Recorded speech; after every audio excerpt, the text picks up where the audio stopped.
Hi, and welcome to this edition of Dustin's Kaleidoscope. I'm Dustin, and I have the pleasure of having Jonathan Fritz, who is in our studio today.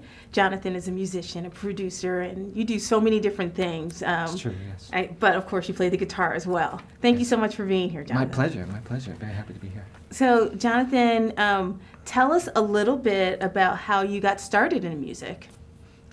I think since I was 4 years old, my parents thought that they should introduce a discipline when they were 4, so they had me take piano lessons, my brother and I. And I had a piano teacher, didn't really have a chemistry with him, so it was a struggle for many years. But you know, it taught me about music, and I was always the type of person that could pick up any instrument and make sounds out of it. Like, I found that fascinating, and that was like a joy to do. So it just took on a life of its own. But you know, my parents really started it when I was very young. You know? And so it started with the piano, and then you learned how to. So when you learned how to play the piano, was it based on memory, or was it based only on notes? It was formal training with exercises and the whole deal. And after that, I played flute in band at school, and then I played trumpet in the jazz band. And, wow! But all this time, you know, when I was a kid, I didn't know that you could ask for something. It never occurred to me in my mind, so people were like, oh, would you want to play this? You want to play? I was like, I guess so, sure. But it wasn't until I was 15 years old that I always wanted to play guitar. Really? And so I got enough money and I bought a guitar, and so that's what I did. It's not that nobody was holding me down or anything. It just didn't occur to me that I could do that, you know. So you that's could actually select your instrument. No, exactly. You know, so that was kind of a revelation. So I actually started playing guitar very late. But music I was always doing music, so, you know, music is music. The instrument is just a matter of how you get to it. But, you know, so I was introduced to music at a very young age. You know. And so did you start, when you started guitar, was it acoustic, was it electric? Electric, was it? electric, Okay, yeah. So can I assume that you were playing more like rock music, or no? What yeah, kind of, yeah. were you? I was so into, I heard on the radio, I heard this, like a lot of us, I heard this sound, and it was Stevie Ray Vaughan. Oh yeah. And it was Pride and Joy, and it was so muscular and so powerful. I was like, oh my God, I have to get a piece of this, whatever this is. And through him, I discovered people like Jimi Hendrix, B.B. King, and a lot of the blues players. So for me, he really opened the door. He really inspired me. For years, I wanted to play just like him, and I met him. I played his guitars, wow. You know, when I was younger. And so that really inspired me, and from there it just took on a life of its own, you know. And so you stuck with the guitar, even though you had already played some of the other instruments. This was the instrument you wanted to play. I always wanted to play. I was just always fascinated by it and the kind of sounds you get, and I loved blues because I loved the expression of bending notes, kind of stuff, you know. So to me, that was like the universe speaking to me, you know. And how long, like once you started like at 15, how long did it take for you to be like really good or comfortable enough where you could play in front of people and not feel like a little shy about it? Well, that's what I love about the guitar. I believe it's one of the few instruments that you can play and you can sound decent without that much time, and that's really cool. So I was playing in bands from the time I was 15, 16, very, very quickly, you know. Sounding good, that's another story, but you know, but no, I sounded decent. I always, you know, and I was always looking, but you know, I love the guitar because with not that much time, you could at least sound like you kind of know what you're doing, and that's very exciting, as opposed to like a stand-up bass or a trumpet, which takes, you know, years to get your embouchure, and it takes years for the guitar too. But you know, you can make really nice musical sounds without knowing that much, and that fascinated me. And you probably had an advantage too because you had played other instruments, so it wasn't completely foreign to you. Totally, music is music, and you either, you know, the instrument is just knowing where the notes are. How do you express the notes? How do you embellish the notes? Do you, on the guitar, you know, you have choices. You can just play the note. You can slide. You can bend. Well, I can't bend on this guitar that well, but you know, those embellishments are what give it the feeling, you know, soul or whatever you want. And once you learn where the notes are, and once you know music, it's just a matter of the logistics of knowing where the stuff is and how are you going to embellish it. If you play saxophone, you can bend notes too. You play guitar, you can bend notes. Piano, you can't bend notes, so you got to kind of like flip over the other keys to give that illusion, you know. So it's just learning those tricks. But once you know music, you know music. It's just a matter of sitting down with the instrument of your choice. Okay, but now I see that you do not have at least you don't have an electric guitar today. Do you still play the electric guitar, and how did you transition to the acoustic guitar? Well, I did this gig in St. Bart's with this band, and it was a lot of fun. And we got there and we played, and I never played an acoustic guitar in my life, and we played. And the first night, the owner of the club was like, "It's too loud. I want you guys to play acoustically." So I didn't have acoustic guitar. Okay. Luckily, another guy in the band had a nylon guitar, and he was Portuguese. What's a nylon guitar? This is nylon strings. Oh, nylon strings. Okay. So as opposed to steel string acoustic guitar. Okay. So this is a little easier on the finger. It's more dynamic. You can really get very expressive with this type of guitar. It's in flamenco music. It's in a lot of other Portuguese music. Anyway, so this guy let me, the singer let me use his guitar, and I kind of took it, and we played music like Gypsy Kings and things like that, which is very exciting for people to play. But it wasn't until that moment that I really played acoustic. It was kind of later in my life. It happened by accident, and I just went with it and was fluid and embraced it. And it took on a life of its own, and I started playing with this singer, and he played guitar too, and we would play shows together with the energy like we were playing rock concerts, have people going crazy, dancing in the bar, whatever, Wow, But, you don't usually No, hear you about don't, people yeah. doing that with No, exactly, with an exactly. acoustic guitar. Oh wow, that's amazing. I thought maybe at this moment, maybe you could play a song for us just to give us an idea of what you do. Absolutely. You don't mind? Absolutely. And what is this, by the way? Is this something you created, or? Well, right before we had this conversation, I have a loop pedal here, Okay. and I recorded some rhythm tracks, Okay. and I'm just going to play over it. This is what I do at my live show, so I can sound like my CDs, Oh, okay. if I don't have the budget to hire a full band. Oh, that's great. Okay. So I would just step on the pedal and go.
Fantastic. As I'm listening to you, I'm thinking, wow, you must practice a lot. How much do you practice? Do you practice with other people? Do you practice every day? How many hours a day? I don't practice a lot now, but when I was younger, I was very obsessive, and I believe one of the keys to happiness is to find healthy obsessions. So I used to play as a kid. I didn't party, I didn't drink, I didn't do anything, not because I didn't think it was cool, but just I was so into guitar that I just wanted to do that all day, and I did that all day. So for many 15 years or so, I played like 8 hours a day. Okay. And you know, I was 8 hours a day? Yeah, and I charted it. I wrote what I worked on. I had programs I set up, and so like I really, really worked. And as I got older, and I think that's really good, but it was also important, there's a time in my life, and I'm glad I did that. I wouldn't play the way I do if I didn't invest in it for a very long time. That being said, I kind of missed a lot of life, 8 hours a day, my friends are playing or whatever, so as I let that go a little bit and started living life more, my playing got deeper. And so there's a balance that you have to make. I think initially, there's always going to have to be that initial investment that's like massive and obsessive. Right. But after that, now that I let time go by, I started working on writing music, producing music, and playing with other people, which I've been doing all along. But I think that living life is a very important part of your expression in music. If you miss out on life, how are you going to express what other people feel? Because I believe the best expressions are about what it is to be human. It's about humanity, and if you don't live some of the life, you're missing out on a lot. So that's something I tell a lot of young people that come up to me and say, "How did you play? How did you learn to do what you do?" I say, well, yes, I did spend a lot of time, but don't forget to live life and enjoy what's in front of you. Oh, that's wonderful. So we have about 30 seconds left in this segment, and you mentioned children and young children and young adults. Yeah. I know that you also do talks, so in the second part of the show, I'd like to start off with that. Yes. But in the meantime, would you mind taking us out? It would be my pleasure. And so we'll be right back. This is Dustin's Kaleidoscope, and we are here with Jonathan Fritz, and he's going to take us out.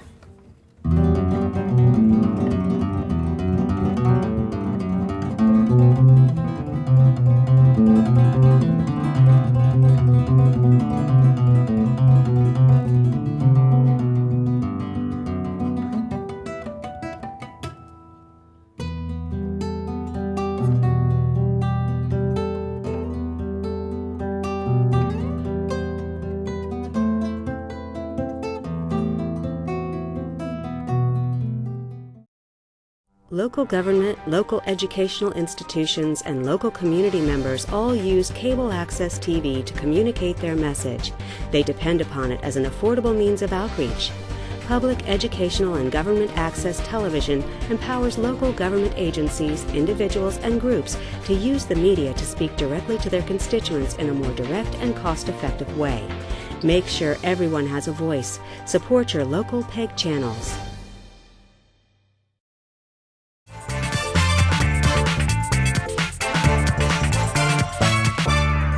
Welcome back to this edition of Dustin's Kaleidoscope. I'm here with Jonathan Fritz, who has been playing playing the guitar for us a little earlier, and he's also been telling us a little bit about your background. So before we ended the last segment, you said you would tell us a little bit about some of the talks that you give to children at school. Can you explain what that is and what exactly you're talking to them about?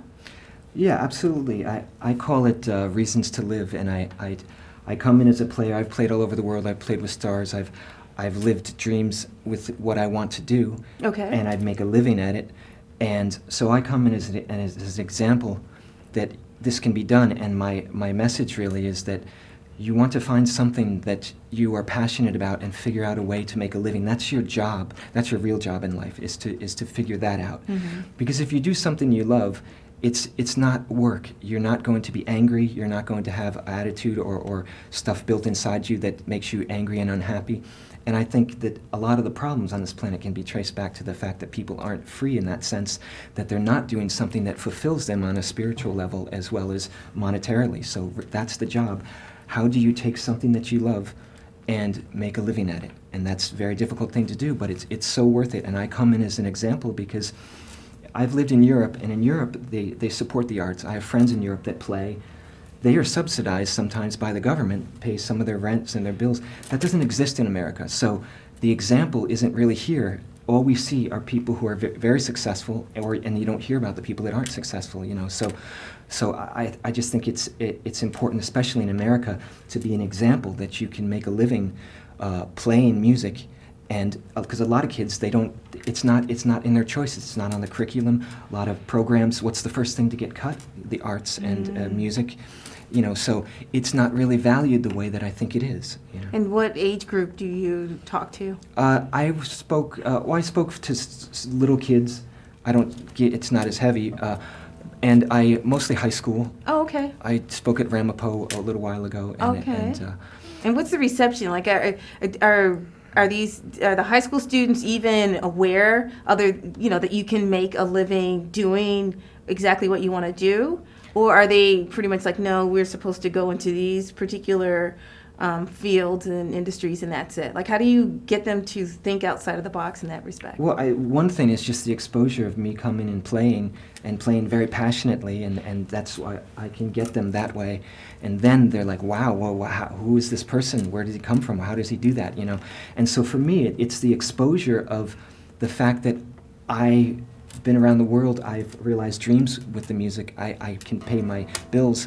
And I talk about that and say, well, this isn't just a fluke. This is available to anyone, whatever you're passionate about. You know what I mean? And I'm assuming that you also tell them that you didn't just start this like yesterday. Like it took a lot of hard work, determination, and you actually, as you told us in the first segment, you actually started with other instruments, and then you finally decided that you would play the guitar. So how do you also do you also touch on that with them as well? Absolutely. I talk about, like I talked about a little while ago, I talk about the 8 hours a day for like 15 years, and there's no shortcut. There's no magic. It's just hard work. Right. And that's why I encourage you to pick something that you love to do, because then it's not really work. Now, no matter what you do, there's going to be aspects, obviously, that you're not going to like, that you have to do anyway. But if you're like 99% what you love, I get up every day, I pretty much choose my own schedule. I also talk about something else I think is very important. I talk about measurements of wealth. And the one measurement is wealth. I say, well, what is your measurement of wealth? Everyone goes first to money in the bank, which is a measurement of wealth. But another measurement of wealth is, do you do what you want to do? Do you get up every day and spend time doing something that you love?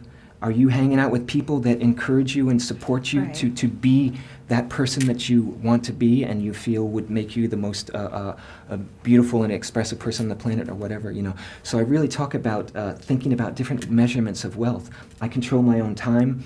I work on music every day, in some aspect, and I love that. So like if I won the lottery tomorrow, nothing would change. I might buy a better car, but really my daily routine would pretty much be the same. I'm just working on music every day. I just might buy another house or something, Right.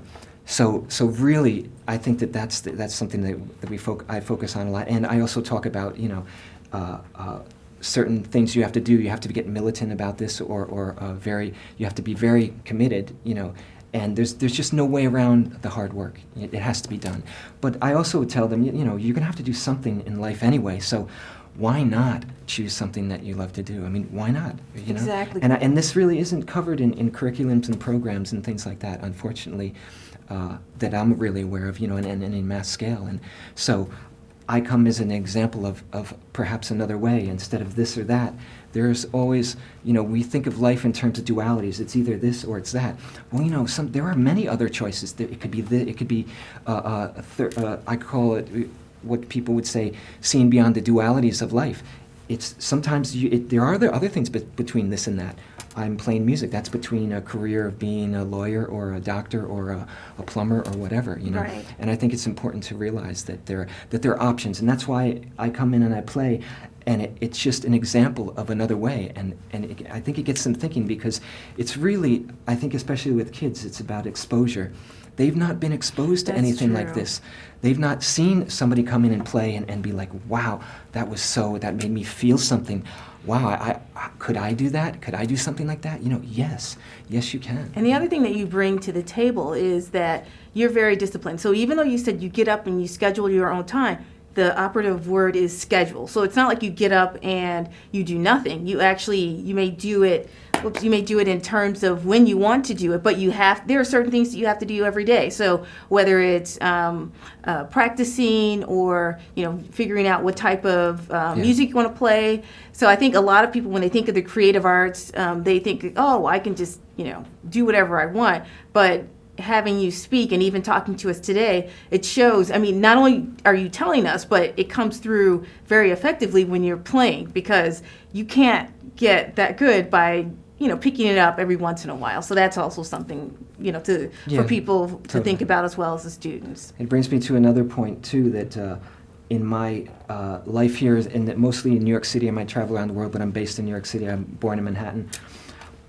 Over time, I've grown up with musicians, some amazingly talented players, and some people who aren't that talented but are very passionate. And I remind people that even the ones who are very talented, that's not a guarantee. So what I found that most people are successful not because they're talented, but because they just won't give up, and they Yes. want it. They want, if you really want it, those are the people that are successful. Those are the people that make it. Sometimes the guys that are very gifted and very talented are they don't do as well because they feel like they can coast, and you just really can't coast. And anyone you see that plays great, no matter what they say, they put in the time. Yep. There's no other way. That's just one of the laws of life.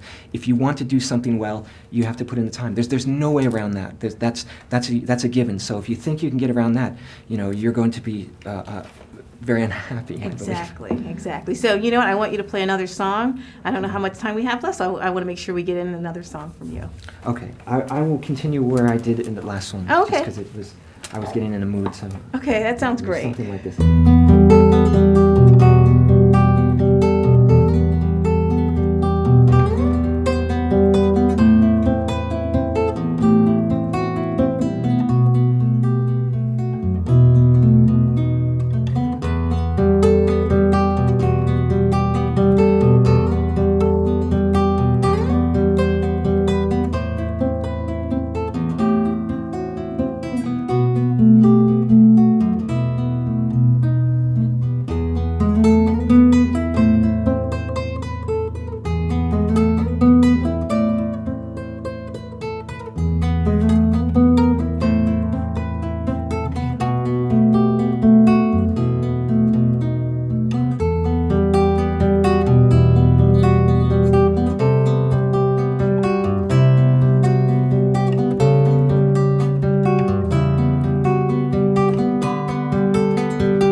Thank you so much.